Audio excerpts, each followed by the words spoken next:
Hi, welcome back to my channel. This is Julia Scalcione, and today we'll be learning about shepherd's pie.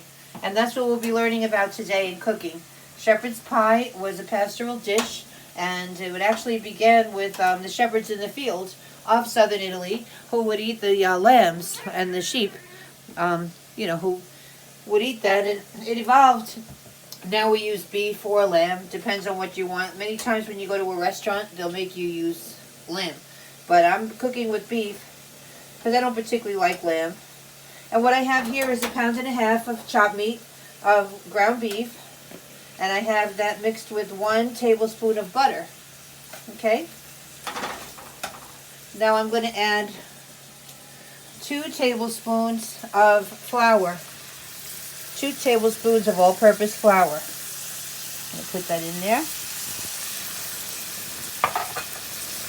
And I'm going to cover the meat gently with it. I'm going to lower my heat a little bit with the flour.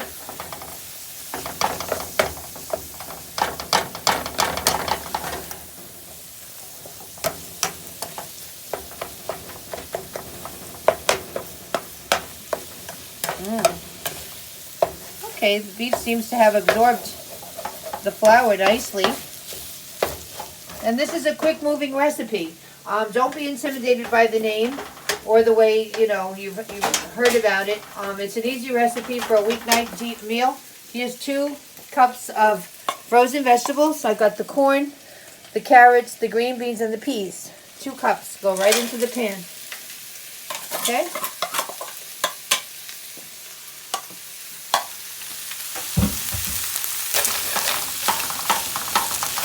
That should be softening up in no time because the meat is so hot.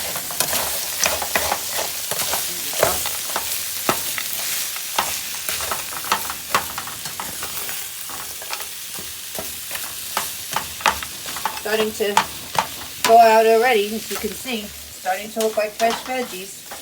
If we had leisurely time and we weren't all working, it would probably be nice to make your string beans and cut them and then get the corn off the cob.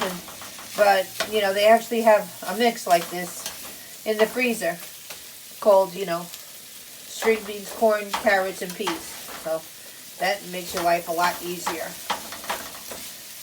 Alright. So far we're doing good. We've got the beef with the 2 tablespoons of flour. We've got the 2 cups of mixed vegetables. Now we're going to add 3/4 cup water. Some people like to add vegetable broth or chicken broth. I just like water because I think it has enough flavor. Just going to add that in there. There you go. Stir that around a little bit. I could increase the heat again. Okay.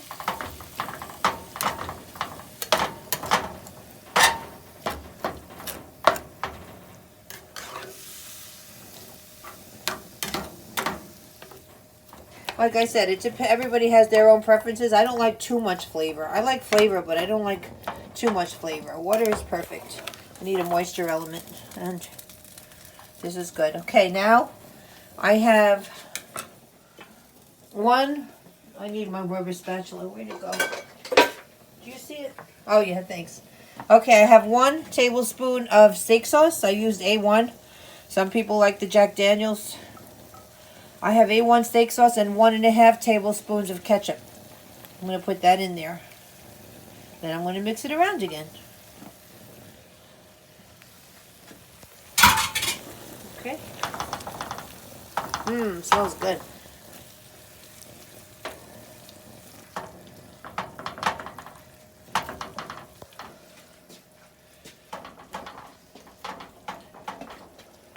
Just want to mix it real good, so not just 1 piece or 2 pieces of your meat have the steak sauce and the ketchup combo. All right. Now, just about this time, I'm going to set my oven to 400 degrees because we're going to cook it later. All right. I think.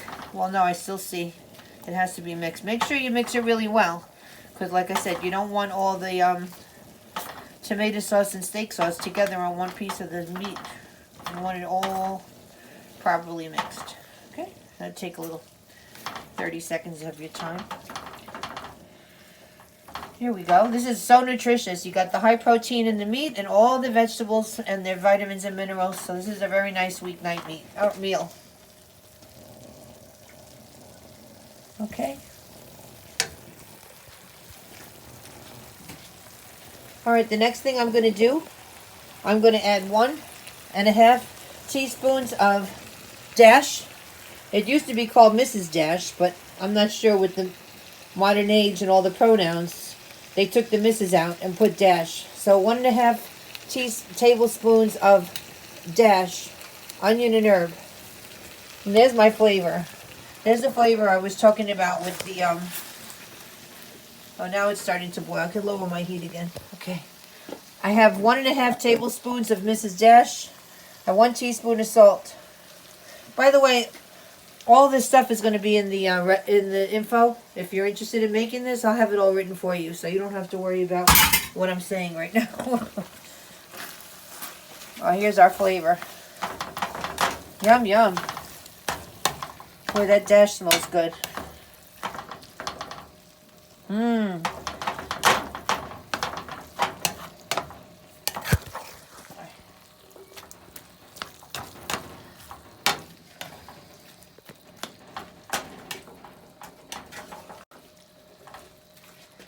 Alright, so it looks like our meat mixture is just about done. Now we're going to turn our attention towards the potatoes. Let me bring you back for that. I just have to do a quick mash. Hi, welcome back. I just finished mashing my potatoes here. I wanted you to take a look at it. It's got a little bit of an orange hue. And that's because what I did was I grated about 1/4 cup of carrots just to sneak some extra veggies in there, you know, for the kids. And I also put a garlic clove halved, peeled and halved when it started boiling the potatoes to give it a little garlicky taste. And I also put 1 egg yolk in there because when we put it in the oven, once I put these potatoes on top of the meat mixture, it's going to turn a nice little brown, which you'll see when I bring you back. But right now I'm going to build it. So I take my meat mixture. I'm using a 13x9 pan because I don't really like things that are like thick, you know. 13x9. Let's spread it around.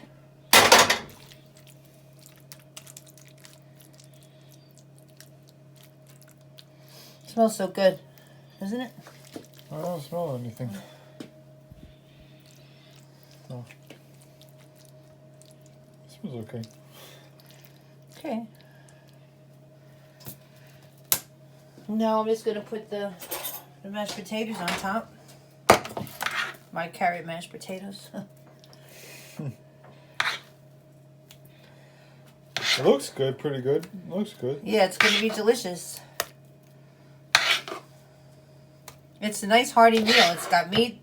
It's got potatoes.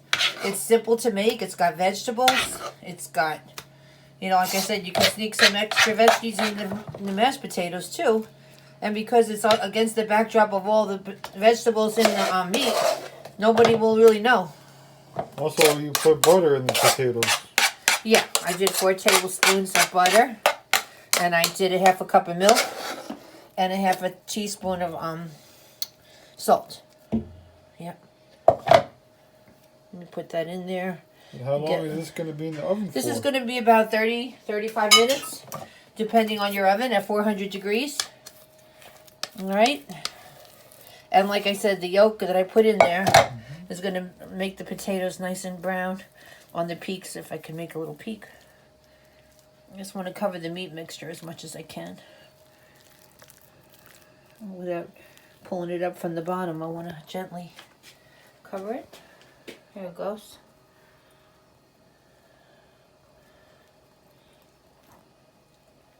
Okay. Beautiful. All right, now I'll bring you back after 30 minutes and we'll check it out. Hi. Okay, it's been about 35 minutes and I'm going to take this out. It looks beautiful. As you can see, it browned nicely and on the sides from that egg yolk I was telling you about.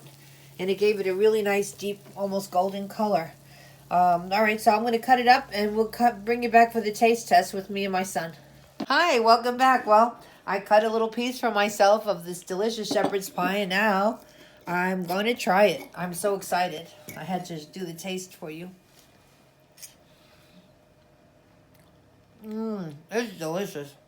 It's just delicious. Between the potatoes and the meat and those delicious vegetables, I think it's seasoned perfectly. I hope you try this. Now, let me hold the camera and let you see my son taste it. It's really hot, so I want to blow on it. I don't want to burn my mouth. Right.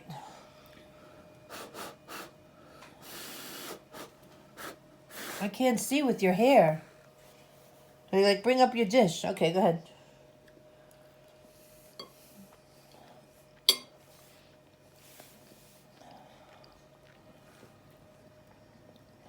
Tastes good. And it didn't smell that good earlier, but it smells good now. And I would recommend it. It tastes good. Yeah, so thanks for watching. Thanks. Hope you join us for the next video. Please like, share, and subscribe.